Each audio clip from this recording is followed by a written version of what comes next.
ushobora kuba umwe mu bibaza ese ni gute nagira inzu nziza isa neza imbere n'inyuma ku buryo abansura yaba ari abavandimwe ndetse n'abaturanyi n'inshuti batangazwa n'ubwiza bw'inzu yanjye. Nagiye nkubwiye muri iki gihe ikintu bita irangi ni ikintu gikomeye cyane.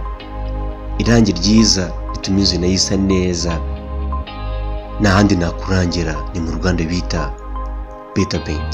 Better Paint ni uruganda rwa Made in Rwanda, rukora amarangi Made in Rwanda. Ahari hose mu gihugu babasha kukugezaho amarangi meza. Aya marangi bakora atandukanye harimo Jet Imagine, Vinyl Sur, Weather Guard, Gloss in Mer, Tiner, Master, Wood Glue, Vanish na Automatic Paints ndetse n'ayandi menshi cyane. Urimo kwaba ushaka ndetse n'ibikoresho by'ubwubatsi, bahamagare bagufashe kuri izi nimero ngiye kubwira. Ni 0788 42 1996 cyangwa 0788 15 92 066. Kasubiremo neza, ni 0788 42 1996 cyangwa 0788 92 066. Bahamagara gukora free delivery kandi ku giciro cyiza.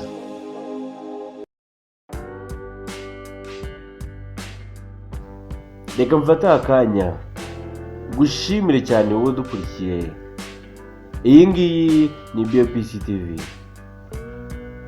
Reka turebere hamwe ko bw'itegeko ryo kunyongwa cyangwa se kwicwa, igihe akenshi ibihugu byo muri Afurika byinshi byagiye birikuraho, ariko noneho muri Leta Zunze Ubumwe za Amerika iryo tegeko rirahari kandi rishyirwa mu bikorwa. Akenshi iyo umuntu icyaha cy'ubwicanyi kimuhama, bagakora ubushakashatsi ndetse bagakora ibishoboka byose ko uwo muntu ibimenyetso bimurega bihari kandi bifatika, abacamanza bagakora iperereza rya nyaryo, bakajya gufatira umwanzuro w'umuntu ko bamunyonga baramaze kubona ibimenyetso byose. Ariko akenshi usanga hari n'ababigenderamo nk'uko byasobanuwe n'umuntu ujya gushyingura abanyonzwe, avuga yuko mu bintu bimutera agahinda ari uko bigeze kunyonga umuntu, hashira imyaka 10 bakaza kuza kubona ikimenyetso kimuregura, kimukuraho urwo rubanza, kigaragaza yuko urubanza bamuciriye rutari rwo, ahubwo ko yarenganaga, kandi biza kugaragara already baramaze kumwica, baramunyonze, umuryango we wararize, warihanaguye.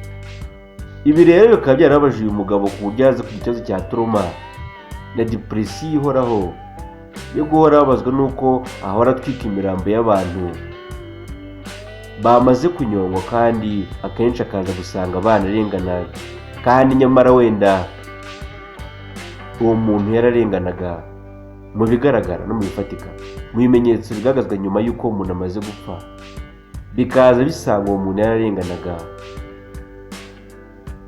yarazize akarengane. Aha rero reka dusuzumire hamwe kuri iyi nkuru y'uyu mukobwa w'imyaka 19 muri Leta Zunze Ubumwe za Amerika wangiwe kureba se anyongwa kubera ko ngo yarakiri mutoya. Kuwa kabiri nibwo biteganyije ko Kevin Johnson azanyongwa. Azira iki? Azira yuko ngo yishe umupolisi mu 2005. Uyu mugabo yarasabye ko umukobwa we kureba w'imyaka 19 azaba hari umunsi azaba ari bunyongwe, ariko urukiko rwo muri Missouri rwarabyanze. Imiryango n'imwe irengera uburenganzira bwa muntu yari yatanze ikirego isaba ko uwo mwana yitabira inyongwa rya se, kuko ari uburenganzira bwe kandi uko birumvikana. Ariko urukiko rubitera utwatsi. Urukiko rwatangaje ko muri Missouri amategeko atemerera umuntu utaruzi imyaka 21 kugera aho banyonga abanyabyaha. Amategeko yabo akaba atabyemera habe na mba, cyane cyane ko imvugo ya 19 ushaka kureba se anyongwa kuri uyu wa kabiri ko ngabishaka cyane. Uyu mukobwa wangiye kureba se anyongwa amaze imyaka 17 batabana, kuko yafunzwe amaze imyaka 2 avutse. Ahangaha BBC ikaba yaratangaje ko bahuraga agiye kumusura muri gereza cyangwa bakoresheje telefone n'amabaruwa.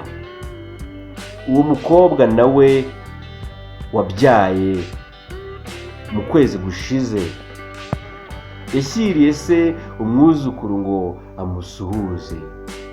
Ibintu byiza cyane, ariko bibabaje uko agiye kumwereka kandi akaba buri minsi mike gusa kugira ngo se anyongwe. Uyu Ramey yavuze ko ari agahinda kuba atazabasha guhuza amaso na se bwa nyuma. Ahangaha aravuga yuko atazabasha kumureba mbere yuko amunyonga, kuko yamukeka mu Mansur ntabwo yemerera umwana w'imyaka 21 kuba yabasha kureba banyonga umunyabyaha. Ahangaha baravuga se kuba icyaha cyaramufashe cyo mu 2005 yo kwisha umupolisi